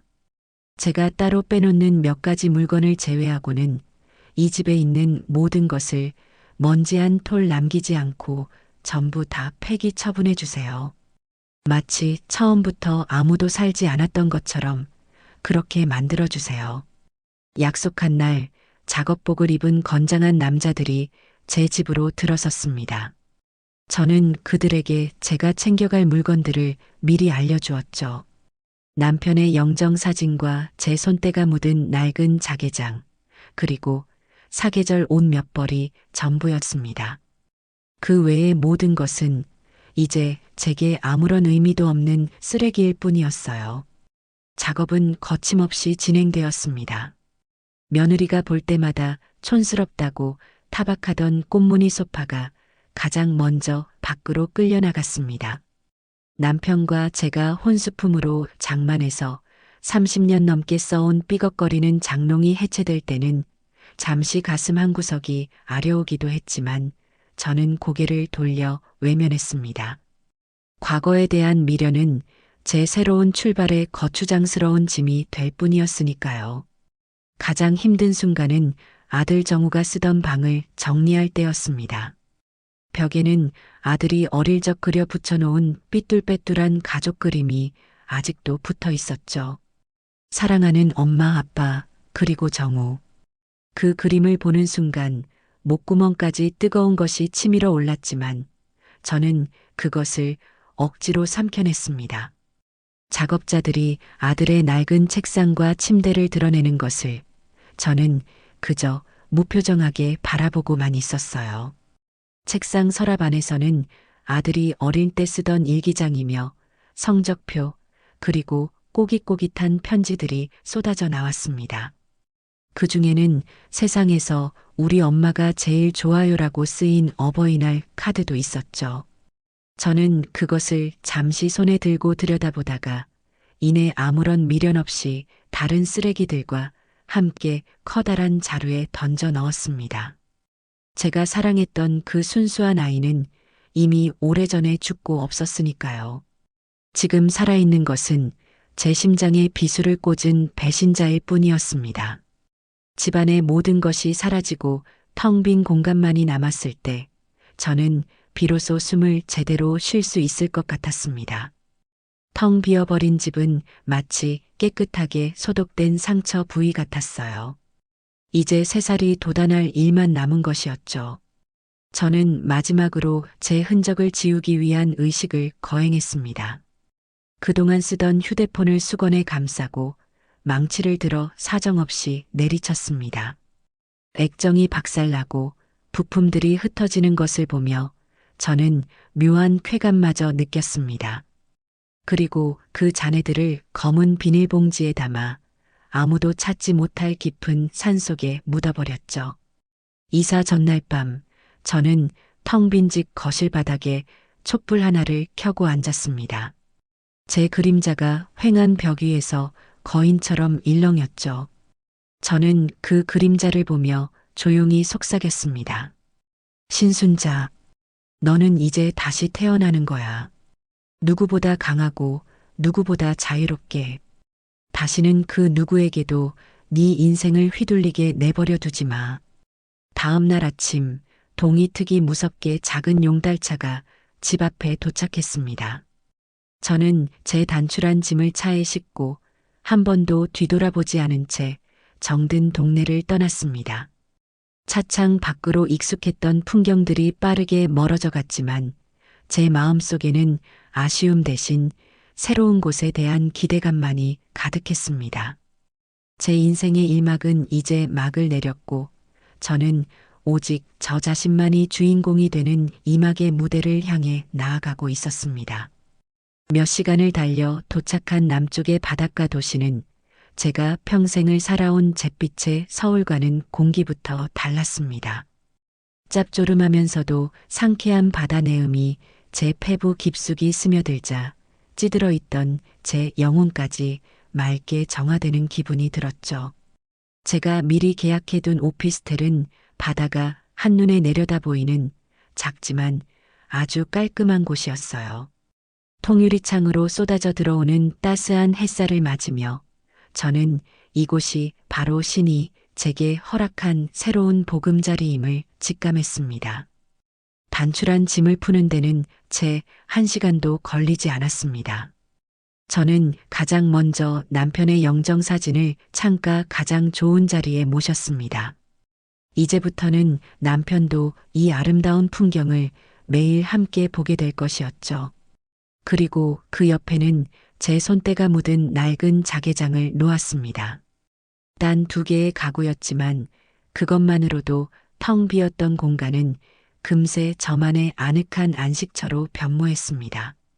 저는 근처 시장에 나가 제가 좋아하는 꽃들을 한 아름 사와서 창가에 놓아두고 예쁜 찻잔 세트도 새로 하나 장만했어요. 모든 것이 새로웠고 그 새로움은 제게 살아갈 힘을 주었습니다. 저의 새로운 일상은 놀라울 정도로 평화롭고 또 경이로웠습니다. 저는 매일 아침 눈을 뜨면 습관처럼 남편의 사진을 보는 대신 창밖의 수평선을 바라보는 것으로 하루를 시작했어요. 해가 뜨고 지는 모습, 바다의 색이 시시각각 변하는 모습을 보고 있으면 제 마음속의 응어리들도 파도에 씻겨나가는 듯 했습니다. 더 이상 저는 누군가를 위해 밥을 짓거나 누군가의 눈치를 보며 하루를 보내지 않았습니다. 오직 저 자신을 위해 시간을 썼죠. 동네 문화센터에 등록해서 젊은 시절부터 배우고 싶었지만 먹고 살기 바빠 엄두도 내지 못했던 서예를 시작했습니다. 처음에는 붓을 잡는 손이 덜덜 떨렸지만 화선지 위에 먹이 스며드는 것을 보며 집중하다 보면 세상의 모든 시름을 잊을 수 있었어요. 그곳에서 저는 좋은 친구들도 사귀게 되었습니다. 저와 비슷한 시기에 남편을 잃고 홀로 된 영희 씨, 자식들을 모두 출가시키고 제2의 인생을 살고 있다는 명자 씨. 우리는 서로의 아픔을 보듬어주고 소소한 일상을 나누며 금세 둘도 없는 친구가 되었습니다. 우리는 함께 맛있는 점심을 먹으러 다니고 날씨가 좋은 날이면 바닷가를 거닐며 소녀처럼 웃고 떠들었죠. 저는 제가 그렇게 환하게 웃을 수 있는 사람이라는 것을 까맣게 잊고 살았습니다. 그렇게 완벽하게 새로운 삶에 적응해 가던 어느 날 오후였어요. 한참 친구들과 서예 연습에 몰두하고 있는데 제 선불폰이 조용히 울렸습니다. 발신자는 제가 서울을 떠나기 전 유일하게 새 연락처를 남겨두었던 옛 동네의 이웃 숙자 씨였죠. 왠지 모를 불길한 예감보다는 이제는 때가 되었다는 담담한 마음으로 저는 조용한 복도로 나가 전화를 받았습니다. 언니, 나 숙자야. 잘 지내지? 목소리가 아주 좋아졌네. 숙자 씨의 활기찬 목소리가 수화기를 타고 흘러나왔습니다. 우리는 한참 동안 그동안의 안부를 주고받았어요. 저는 제 새로운 삶에 대해, 새로 사귄 친구들에 대해 신나서 이야기했죠. 한참을 웃고 떠들던 숙자 씨가 이내 목소리를 낮추며 조심스럽게 본론을 꺼냈습니다. 언니, 내가 오늘 전화한 건 다름이 아니라 언니 아들 정우 말이야. 그 녀석 소식 들었어? 아니, 내가 어떻게 듣겠어. 듣고 싶지도 않고. 무슨 일인데 그래? 저는 일부러 더 퉁명스럽게 대답했습니다. 숙자 씨는 깊은 한숨을 내쉬더니 기다렸다는 듯이 그동안 있었던 일들을 속사포처럼 쏟아내기 시작했어요. 언니가 정말 복받은 거야. 그때 집 팔고 떠난 게 정우, 그 녀석 하던 사업이 아주 폭삭 망해버렸대. 아파트까지 담보로 잡혔던 모양인데 빚쟁이들한테 쫓겨서 야반도주하다시피 했다는 소문이 동네에 파다하다니까. 저는 아무런 대답도 하지 않고 그저 창밖의 푸른 하늘을 바라보았습니다. 그런데 정말 기가 막히고 코가 막힌 게 뭔지 알아? 그 녀석이 며칠 전에 그 며느리랑 같이 언니 살던 집을 찾아왔더라고. 아주 뻔뻔하게 말이야. 그런데 집은커녕 동네 전체가 공사판이니 얼마나 놀랐겠어. 수소문 끝에 새 주인을 찾아가서는 다짜고짜 우리 엄마 어디 갔냐고 멱살이라도 잡을 듯이 달려들었대. 새 주인이 이 집은 진작에 팔렸고 나는 전 주인이 누군지 모른다고 딱 잘라 말하니까 둘 다 그 자리에 망부석처럼 서서 얼굴이 백지장이 되더란다. 아주 꼴이 볼만했다니까. 숙자 씨는 마치 직접 본 것처럼 생생하게 상황을 묘사했습니다. 저는 그들의 절망적인 모습을 상상하며 희미한 미소를 지었습니다. 그 후로는 아주 가관이야. 정우가 동네 부동산이란 부동산은 다 뒤지고 다니면서 언니 연락처를 찾아다니는데 누가 가르쳐 주겠어.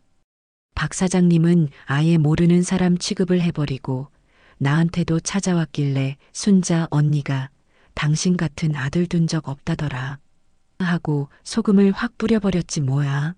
속이 다 시원하더라니까. 숙자 씨의 목소리를 들으며 저는 그들이 느꼈을 당혹감과 절망의 깊이를 가늠해 보았습니다. 자신들의 마지막 비상금이요. 최후의 보험이었던 제가 감쪽같이 사라져버렸다는 사실을 깨달았을 때 그들은 과연 무슨 생각을 했을까요? 아마 그때부터 그들의 완벽했던 세계에도 균열이 가기 시작했겠죠.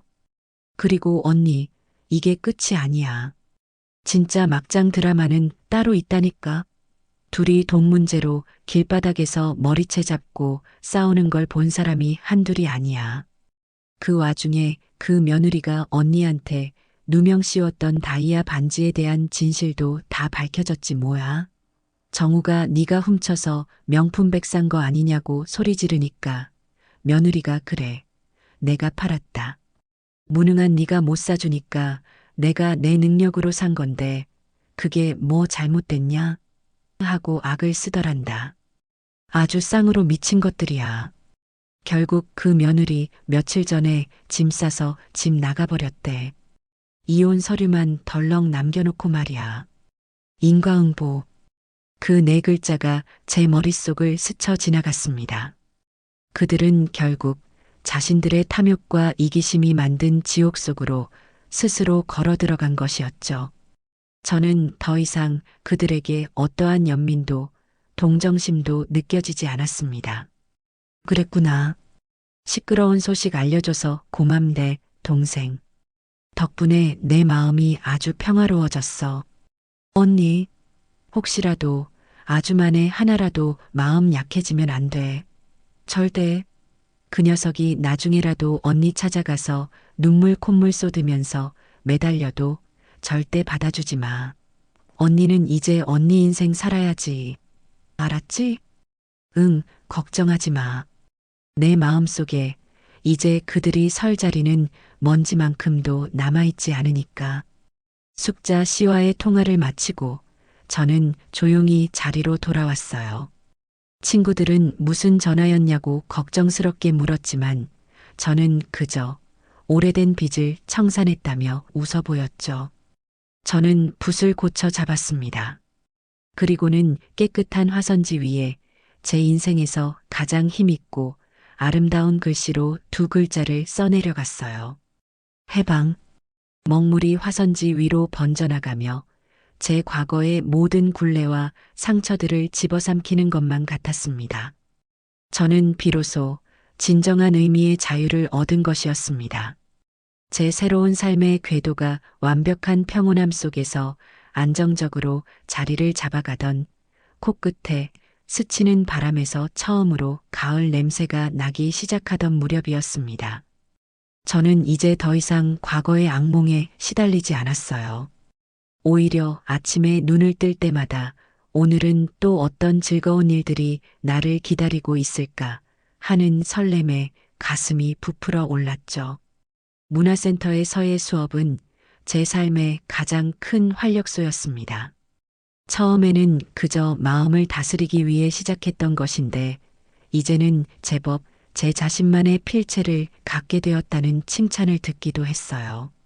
먹을 갈 때 느껴지는 묵직한 감각, 화선지 위로 붓이 스쳐 지나가며 남기는 소리, 그리고 제 마음의 상태에 따라 미묘하게 달라지는 글씨의 형태를 보고 있으면 저는 살아있다는 충만한 실감을 느끼곤 했습니다.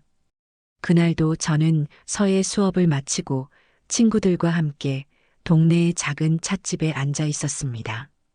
찻집의 통유리창 너머로는 노랗게 물든 은행잎들이 가을비처럼 흩날리고 있었죠. 우리는 갓 구운 빵과 향긋한 대추차를 앞에 놓고 시시콜콜한 이야기들을 나누며 웃음꽃을 피웠습니다. 자식들이 보내준 손주들의 사진을 자랑하는 영희 씨의 얼굴에는 행복이 가득했고 새로 시작한 댄스 스포츠에 푹 빠져 밤마다 춤바람이 났다는 명자 씨의 이야기에는 활기가 넘쳤습니다. 저는 그들의 이야기를 들으며 평범한 일상이 주는 이 소중한 행복이 얼마나 값진 것인지를 새삼 깨닫고 있었어요. 바로 그때였습니다. 제 가방 속에서 휴대폰이 나지막한 진동으로 울렸습니다. 화면에 뜬 이름은 서울의 옛 이웃, 숙자 씨였죠. 저는 친구들에게 잠시 양해를 구하고 찻집 밖에 조용한 곳으로 나와 전화를 받았습니다. 언니, 나 숙자야. 목소리 들으니 잘 지내는 모양이네. 얼굴이 핀 것 같아. 목소리에서부터. 그럼 아주 잘 지내고 말고. 매일이 신선 노름인데 무슨 걱정이 있겠어. 동생은 별일 없고. 우리는 한참 동안이나 정겨운 안부를 주고받았습니다. 하지만 저는 느낄 수 있었어요. 숙자 씨의 목소리 저편에 무언가 망설이고 있는 무거운 기운이 있다는 것을요. 아니나 다를까 그녀는 한참을 머뭇거리더니 아주 낮은 목소리로 입을 열었습니다. 언니, 내가 정말 몇 날 며칠을 고민했어. 언니가 이제 다 잊고 잘 사는데 내가 또 괜히 긁어부스럼 만드는 건 아닌가 싶어서. 그런데 이건 언니가 꼭 알아야만 할 것 같아서. 정우 말이야. 저는 아무 말 없이 숨을 죽였습니다. 제 손에 들린 찻잔의 온기가 서서히 식어가는 것이 느껴졌죠. 그 녀석 완전히 망했어. 그냥 망한 정도가 아니라 아주 바닥까지 떨어져서 인간 구실을 못하고 사는 모양이야. 얼마 전에 내가 새벽 시장에 갔다가 우연히 그 녀석을 봤는데 언니 정말 믿을 수가 없었어. 예전에 그 멀끔하고 뺀질거리던 모습은 눈을 씻고 찾아봐도 없고 어디 공사판에서 막노동이라도 하는지 다 해진 작업복에 얼굴은 시커멓게 타고 머리는 기름이 떡져서는 행색이 꼭 10년은 굶은 사람 같더라니까. 숙자 씨는 마치 눈앞에 보이는 광경을 묘사하듯 생생하게 이야기를 이어갔습니다. 그 번쩍이던 아파트는 진작에 빚쟁이들 손에 넘어가고 지금은 우리 동네에서도 사람들이 잘 가지 않는 해가 들지 않는 축축한 반지하 단칸방에서 혼자 산다는 소문이야. 내가 그걸 어떻게 알았냐면 동네 편의점 주인이 그러더라고.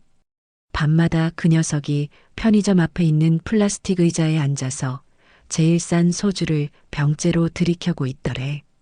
사람들이 지나가면서 혀를 차고 손가락질을 하는데도 아무것도 안 들리는 사람처럼 그저 술만 마신다고. 그러다 새벽이 되면 비틀거리면서 그 어두운 지하방으로 기어 들어간다는 거야. 저는 눈을 감고 그 모습을 상상해 보았습니다. 제 기억 속 아들은 언제나 세상의 중심에 서 있고 싶어 하던 아이였어요.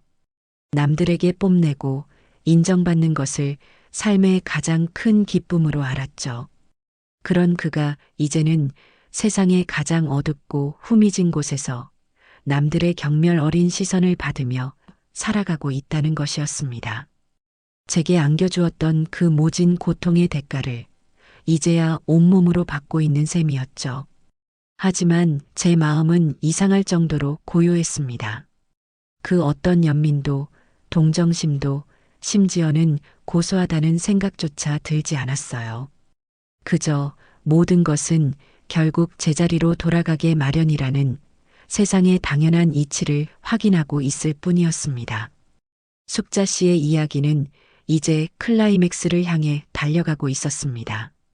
그녀는 잠시 숨을 고르더니 목소리를 더욱 낮추어 말했죠. 제 인생을 뒤흔들었던 그 거대한 사기극의 마지막 퍼즐 조각에 대한 이야기였습니다. 언니, 그리고 이게 정말 하이라이트야. 그 며느리, 이채원 말이야. 그 독사 같은 것이 정우랑 이혼하기 전에 마지막으로 아주 거대한 걸 터뜨리고 갔나 봐. 둘이 돈 문제로 서로의 바닥까지 다 드러내며 싸우다가 채원이가 악에 받쳐서 전부 다 실토했다는 거야. 언니한테 씌웠던 그 다이아 반지 누명은 물론이고. 언니 잘 들어. 사실은 처음부터 임신 같은 건 한 적도 없었대. 그 말을 듣는 순간 제 심장이 바닥으로 쿵 하고 떨어지는 것만 같았습니다. 임신한 적이 없었다니. 동생, 그게 정말이야? 나도 처음엔 내 귀를 의심했다니까. 채원이랑 정우가 싸우는 걸 아랫집 사람이 전부 다 들었대. 채원이가 악을 쓰면서 그랬다는 거야. 그래, 나 임신한 적 없어. 전부 다 거짓말이었어. 약국에서 파는 테스트기로 두 줄 만들어서 순진한 너랑 네 엄마를 속인 거라고. 그렇게라도 안 하면 네 엄마가 눈 하나 깜짝할 것 같았어. 네가 무능해서 그 모양이니 내가 내 능력껏 머리를 쓴 것뿐인데 뭐가 잘못됐냐? 하고 말이야. 저는 수화기를 쥔 손이 부들부들 떨리는 것을 느꼈습니다. 머릿속이 하얘지면서 과거의 장면들이 파노라마처럼 스쳐 지나갔습니다. 제 앞에서 헛구역질을 하며 입덧이 심하다고 엄살을 부리던 며느리의 얼굴, 임신한 아내가 스트레스를 받으면 안 된다며 제게 무릎까지 꿇고 애원하던 아들의 얼굴, 뱃속의 아기를 방패 삼아 저를 집에서 내쫓고 도둑으로 몰았던 그 모든 순간들, 그 모든 것이 한낱 약국에서 산 테스트기 하나로 시작된 치밀하게 계산된 연극이었다는 사실에 저는 할 말을 잃었습니다.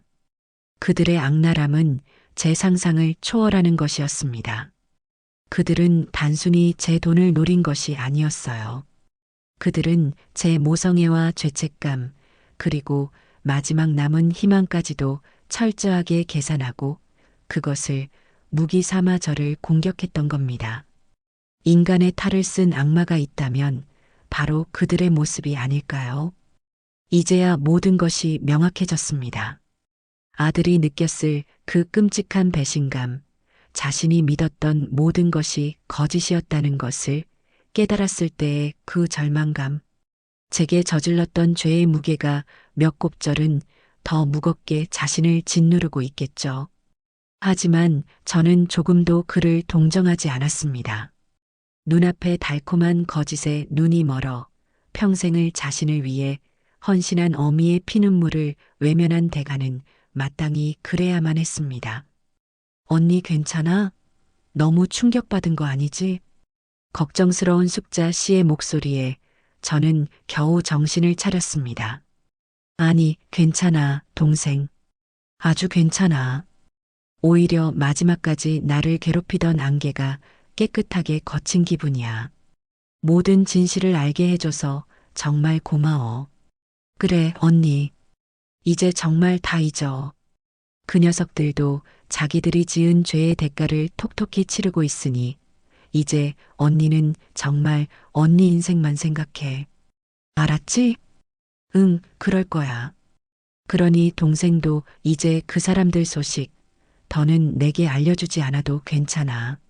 내 세상과 그들의 세상은 이제 영원히 만날 일이 없을 테니까. 숙자 씨와의 통화를 마치고 저는 찻집으로 돌아왔어요. 친구들은 제 얼굴이 하얗게 질린 것을 보고는 무슨 일이냐고 물었지만 저는 그저 아주 오래전에 빌려줬던 돈을 이자까지 두둑하게 쳐서 돌려받았다는 소식이야라며 희미하게 웃어 보였죠. 그날 저녁 저는 집에 돌아와 오래간만에 붓을 들었어요. 그리고는 가장 큰 화선지를 펼쳐놓고 그 위에 글씨를 써내려갔습니다. 인과응보. 제가 쓸 수 있는 가장 힘있고 가장 서늘한 필체였습니다. 제 모든 것을 앗아갔던 그들의 추악한 진실은 이제 제서의 작품 속에 한낱 글자가 되어 각재되었어요. 더 이상 제 마음을 흔들 수 없는 죽어버린 과거가 된 것이었죠. 저는 그 글씨를 바라보며 아주 길고 어두웠던 터널의 진짜 출구를 마침내 빠져나왔음을 실감했습니다.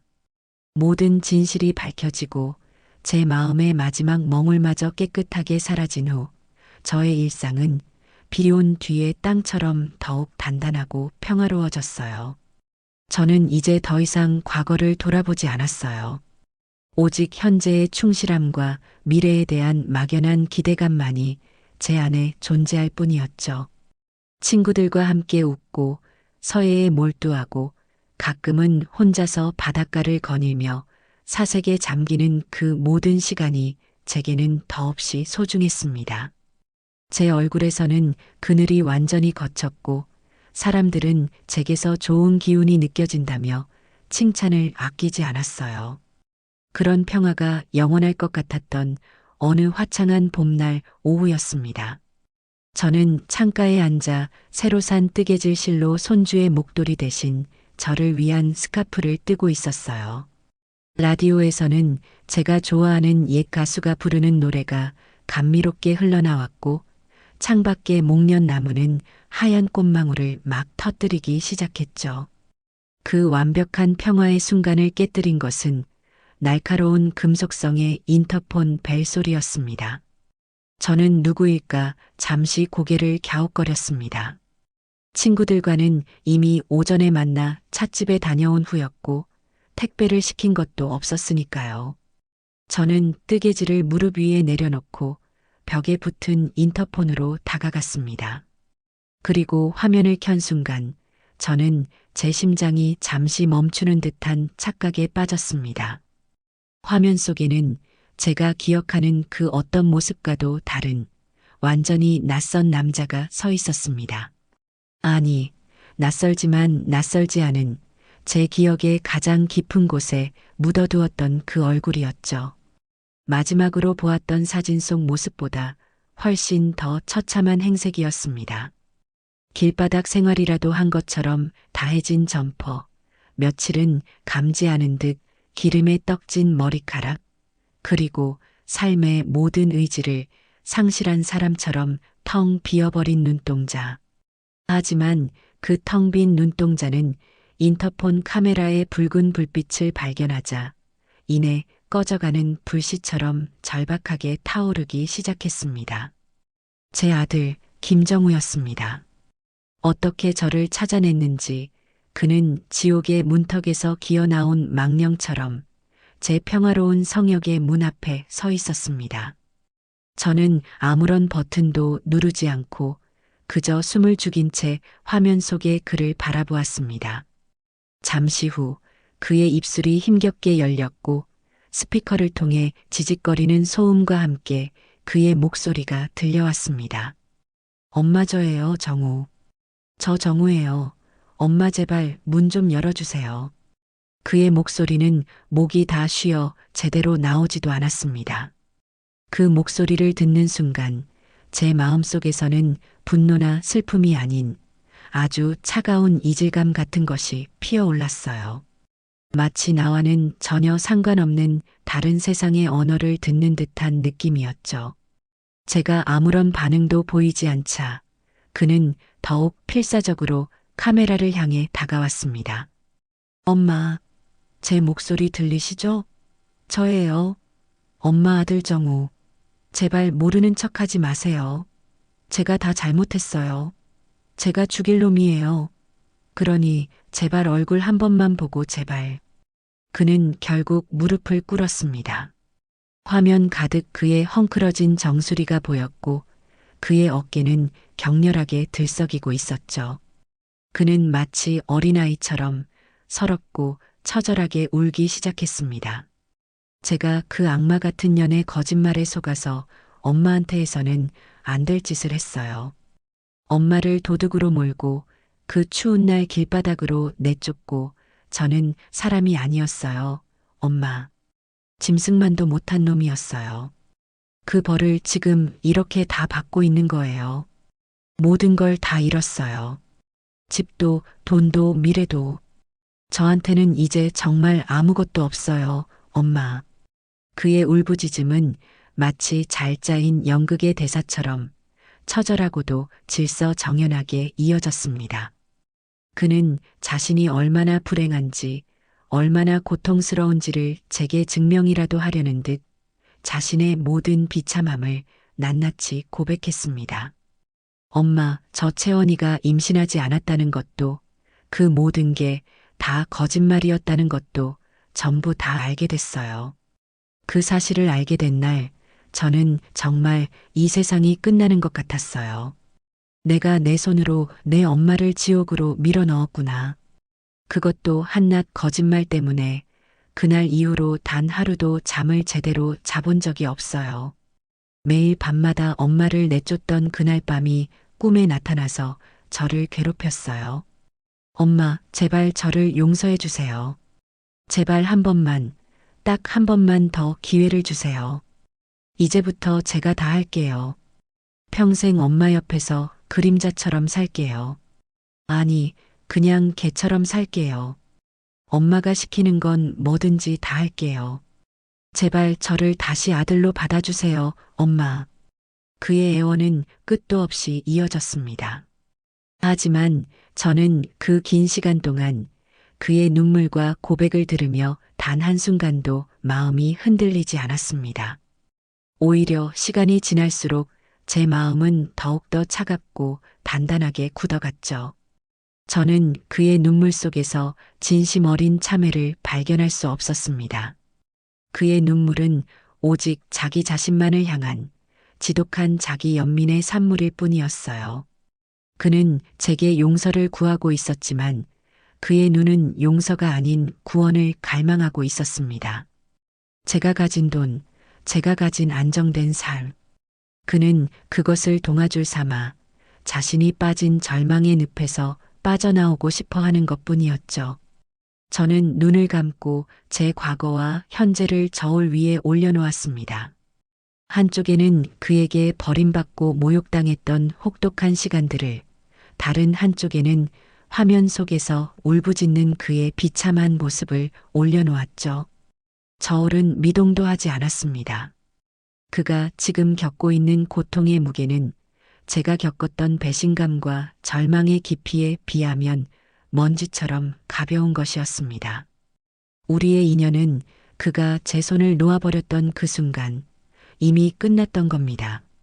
한참을 울부짖던 그는 이제 기운이 다 빠졌는지 바닥에 엎드린 채 그저 엄마 잘못했어요 하는 말만 어린아이처럼 중얼거리고 있었습니다. 그 모습을 물끄러미 내려다보던 저는 조용히 손가락을 들어 인터폰의 붉은색 통화 종료 버튼을 눌렀습니다. 삑 하는 짧고 건조한 기계음과 함께 화면은 암전되었고 그의 지긋지긋한 울음소리도 완벽하게 차단되었습니다. 제 세상은 다시 완벽한 고요함을 되찾았습니다. 저는 아무 일도 없었다는 듯 제가 앉아있던 자리로 돌아가 무릎 위에 놓여있던 뜨개질을 다시 집어들었어요. 라디오에서는 여전히 감미로운 노래가 흘러나오고 있었고 창밖의 목련은 세상을 향해 가장 아름다운 자태를 뽐내고 있었죠. 다음 날 아침 현관문을 열었을 때 문틈에는 밤새 내린 비에 젖어 퉁퉁 불어터진 편지 한 통이 끼워져 있었습니다. 저는 그 편지를 집어들어 그 안에 담긴 절박한 사죄와 애원의 글자들을 한 줄 한 줄 표정 없는 얼굴로 읽어내려갔습니다. 그리고는 새로 장만한 문서 세 단기에 그 편지를 조용히 밀어 넣었죠. 드르륵 하는 소음과 함께 그의 마지막 발버둥은 가느다란 종이 조각이 되어 제 과거와 함께 산산조각 났어요. 그가 닫아버렸던 제 인생의 문을 이제는 제가 그의 앞에서 영원히 닫아버린 것이었습니다. 아들의 마지막 발버둥이 갈기갈기 찢긴 종이 조각으로 사라진 후 제 삶에는 그야말로 완벽한 평화가 찾아왔습니다. 더 이상 저를 괴롭히는 과거의 그림자는 없었고 제 마음을 흔드는 불청객도 없었죠. 저는 비로소 제 인생의 온전한 주인이 되어 하루하루를 충만하게 채워나갔습니다. 친구들과의 교류는 더욱 깊어졌고 서예를 통해 얻는 정신적 풍요는 제 삶을 더욱 윤택하게 만들었습니다. 저는 제가 가진 것에 만족하고 소소한 것에서 행복을 찾는 법을 배우며 그 누구보다도 평온한 나날을 보내고 있었어요. 그러던 어느 날 저는 친구들과 함께 찻집에 앉아 담소를 나누다가 문득 이런 생각이 들었습니다. 내가 이 평화로운 일상을 지키는 것만으로 만족해야 할까? 내게는 아직 건강과 시간과 그리고 약간의 돈이 남아있는데 이대로 안주하기에는 내 남은 인생이 너무 아깝지 않을까? 그 생각은 작은 불씨가 되어 제 마음속에 잠자고 있던 새로운 열망을 타오르게 했습니다. 그것은 바로 미지의 세계에 대한 동경이었습니다. 저는 그날 집에 돌아오자마자 제 인생에서 가장 대담하고 멋진 계획을 세우기 시작했습니다. 바로 나 홀로 세계 일주였죠. 평생을 한반도라는 작은 땅덩어리 안에서만 살아온 제게 그것은 상상만으로도 가슴이 터질 듯한 거대한 도전이었습니다. 제 계획을 들은 친구들은 처음에는 언니, 그 나이에 혼자서 괜찮겠어? 라며 걱정했지만 이내 제 눈빛에 담긴 확고한 의지를 읽고는 누구보다도 열렬한 지지자가 되어 주었습니다. 언니, 정말 대단하다. 우리 목까지 다 보고 다 즐기고 와야 해. 영애 씨와 명자 씨는 젊은이들처럼 능숙하게 컴퓨터로 저를 도와주었습니다. 우리는 함께 머리를 맞대고 세계 지도를 펼쳐놓고 제가 가고 싶은 나라들을 하나씩 점 찍어 나갔습니다. 예술의 도시 파리, 열정의 나라 스페인, 동화 같은 풍경의 스위스, 그리고 고대의 신비가 잠들어 있는 이집트까지. 제 여행 계획은 점점 더 거대하고 장엄해졌죠. 저는 난생 처음으로 여권을 만들기 위해 사진을 찍었고 제 이름이 영문으로 박힌 파란색 여권을 손에 쥐었을 때 마치 온 세상을 다 가진 듯한 기분이었습니다. 여행 가방을 사고 필요한 물품들을 챙기고 각 나라의 간단한 인사말을 배우는 그 모든 준비 과정이 제게는 이미 여행의 일부나 다름없는 즐거움이었습니다. 마침내 모든 준비를 마치고 여행을 떠나는 날 공항에는 제 친구들이 모두 모여 저를 배웅해 주었습니다. 우리는 서로를 끌어안고 한참 동안이나 아쉬운 작별의 인사를 나누었죠. 언니 몸 건강히 조심해서 다녀와. 매일매일 언니를 위해 기도할게. 걱정하지 마. 나는 이제 세상 어디에 내놓아도 살아남을 수 있는 사람이야. 너희들도 나 없다고 너무 심심해하지 말고 잘 지내고 있어. 돌아와서 아주 재미있는 이야기 보따리로 풀어놓을 테니 기대하고. 저는 친구들의 따뜻한 눈빛을 뒤로하고 당당한 발걸음으로 출국장으로 향했습니다. 비행기가 이륙하고 제가 살던 도시가 작은 점처럼 멀어지는 것을 창밖으로 내려다보며 저는 새로운 세상을 향한 기대감에 가슴이 벅차올랐습니다. 구름 위를 나는 그 몇 시간 동안 저는 제 인생의 모든 순간들을 영화처럼 되돌아보았어요. 자식을 위해 모든 것을 희생했던 어리석었던 시절, 배신의 아픔에 몸부림치던 처절했던 시절, 그리고 마침내 모든 것을 딛고 일어서 새로운 삶을 찾은 지금, 그 모든 시간이 퍼즐 조각처럼 맞춰져 비로소 신순자라는 한 사람의 온전한 인생 지도가 완성된 것이라는 생각이 들었습니다. 저의 첫 번째 여행지는 예술과 낭만의 도시 파리였습니다. 저는 에펠탑의 야경에 넋을 잃고 루브르 박물관의 거대한 작품들 앞에서 인간의 위대함에 감탄했습니다. 센 강변을 거닐며 콧노래를 부르고 노천 카페에 앉아 쌉쌀한 에스프레소의 맛을 음미했죠. 낯선 언어와 낯선 사람들 속에서 저는 완벽한 이방인이자 완벽한 자유인이었습니다. 누구도 저를 누구의 엄마나 누구의 아내로 보지 않았어요. 그들은 그저 저를 인생을 즐기는 한 명의 멋진 여행자로 바라봐 주었습니다. 파리를 떠나 도착한 스위스의 작은 산골 마을에서는 대자연이 주는 경이로운 위로를 온몸으로 느꼈습니다. 만년설이 쌓인 웅장한 산봉우리를 바라보고 있으면 제가 겪었던 인간 세상의 모든 갈등과 상처들이 얼마나 작고 하찮은 것인지를 깨닫게 되었죠. 저는 그곳에서 하이킹을 하고 케이블카를 타고 패러글라이딩에 도전하는 젊은이들을 보며 함께 박수를 쳐주었습니다. 제 마음속에 남아있던 마지막 두려움의 찌꺼기마저 그 맑고 깨끗한 공기 속으로 모두 흩어져 버리는 것 같았어요. 여행의 마지막 무렵, 저는 이탈리아의 어느 작은 해변 마을의 언덕에 있는 카페에 앉아 있었습니다. 눈앞에는 지중해의 푸른 바다가 석양빛을 받아 금빛으로 반짝이고 있었죠. 저는 그 황홀한 풍경을 바라보며 가방에서 가장 예쁜 그림 엽서 한 장을 꺼내 들었습니다. 그리고는 그 뒷면에 제 자신에게 보내는 편지를 써내려갔습니다. 세상에서 가장 용감하고 사랑스러운 나의 순자에게 지금 너는 네 인생에서 가장 눈부신 순간을 살고 있단다.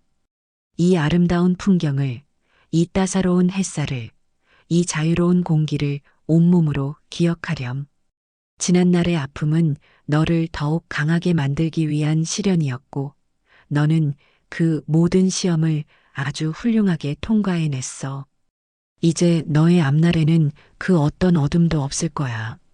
너는 이 세상의 모든 행복을 누릴 자격이 충분하고 너의 남은 날들은 이 지중해의 석양처럼 더없이 찬란하게 빛날 것이란다. 정말 고생 많았어, 순자야. 그리고 진심으로 축하한다. 너의 완전하고도 영원한 해방을. 저는 그 엽서에 제 한국의 주소를 적어 근처의 낡은 우체통에 넣었습니다. 여행을 마치고 집으로 돌아가면 이 엽서가 가장 먼저 저를 반겨주겠죠. 과거의 내가 현재의 나에게 보내는 가장 따뜻한 위로와 격려의 메시지가 될 겁니다. 엽서를 붙이고 돌아서는 제 발걸음은 세상을 다 가진 듯 가볍고 행복했습니다. 저는 더 이상 과거에 얽매이지도 미래를 불안해하지도 않았습니다. 그저 이 눈부신 현재를 온전히 살아갈 뿐이었죠. 저 멀리 수평선 너머로 해가 지고 있었지만 저는 그것이 끝이 아님을 알고 있었습니다. 그것은 내일 아침 더욱 찬란하게 떠오를 새로운 태양을 위한 약속이라는 것을요. 제 인생도 바로 그러했습니다. 모든 고통의 밤이 지나고 마침내 제 인생의 가장 눈부신 아침이 밝아온 것이었습니다. 그리고 그 아침 속에서 저는 영원히 행복할 겁니다.